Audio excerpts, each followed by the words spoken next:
I'm Nikki Fraser, co-founder of Essentria Aromatherapy School. Today we're going to dive into the importance of sanitizing, disinfecting our equipment.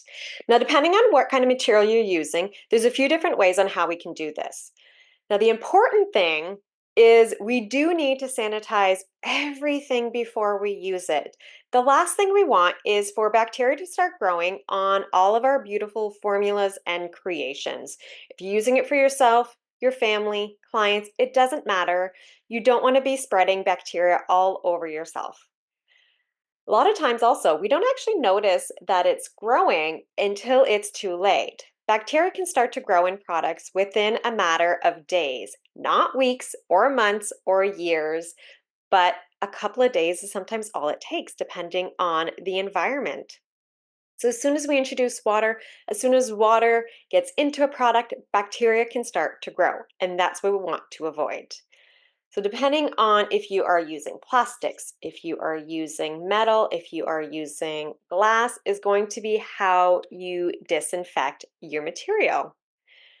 The easiest way is going to be using alcohol. So this is just 70% isopropyl alcohol. You can get it at absolutely any grocery store, pharmacy, all kinds of places, at least here in North America. Those are the places where you can find this. Doesn't matter what brand. Honestly, just you can get cheaper ones. There's no need to go all super fancy when it comes to the alcohol. I then transfer into a nice spray bottle, label it so that you do know it is alcohol, and this makes it easy to spray down your material. So if you are making a hand soap, right, you don't want to spread bacteria when you're washing your hands, the last thing you want. So just spray around all over in it, and then you don't want to put it back onto a dirty counter. So I always have a roll of paper towel. I just rip off a piece of paper towel, put that down in front of me, and then I will put it upside down to help it drip out for a little bit, and then I'll put it right side up to help the rest evaporate after a bit. Same thing with any kind of roller bottles, right? Just put it right into the hole, kind of go around. Roller bottles don't necessarily always stand up upside down, so that I'll just kind of shake it and get the alcohol all over, shake it out, and then pop it up, right? Don't forget to also do your lids. So I've got the rollers themselves that I do, the lids as well. All right, a little squirt inside. That's going to be for plastic. Also, right, don't forget any kind of little funnels that you're using. You really want to disinfect everything that your formula will be touching. Now, for metal, you could boil it, but I still also prefer to use alcohol on it. Another thing you can do is use a 50% vinegar and distilled water.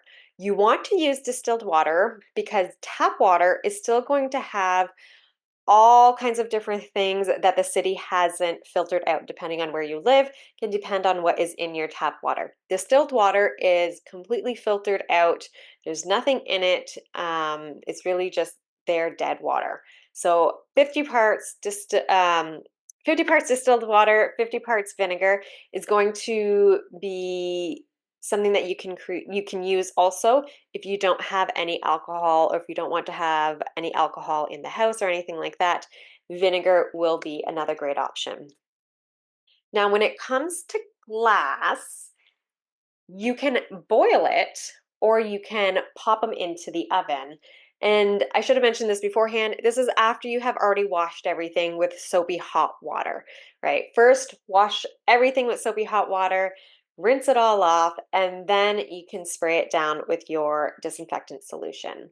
With glass, I will sometimes pop them into a big pot, depending on how big the jars are, for 20 minutes. If I'm canning, sometimes I can put a few jars in that, or I'll put like my canning lids, things like that.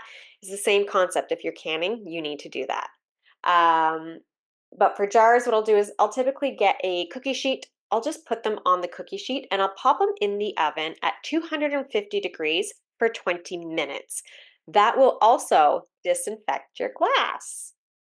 I do this especially for My glass jars when I'm making tinctures, when I'm doing infusions, anything like that, depending on, I've got my smaller glasses, I've got my bigger glasses, jars. Really depends on what you're doing. You could even do it with your glass measuring cups, whatever you are using that is glass. I typically just pop them in the oven for those 20 minutes it just makes it easier for myself. So these are the top ways on how to keep your things clean, disinfected, bacteria free, so you can continue formulating without the fear of bacteria growing in your products. Have an amazing day.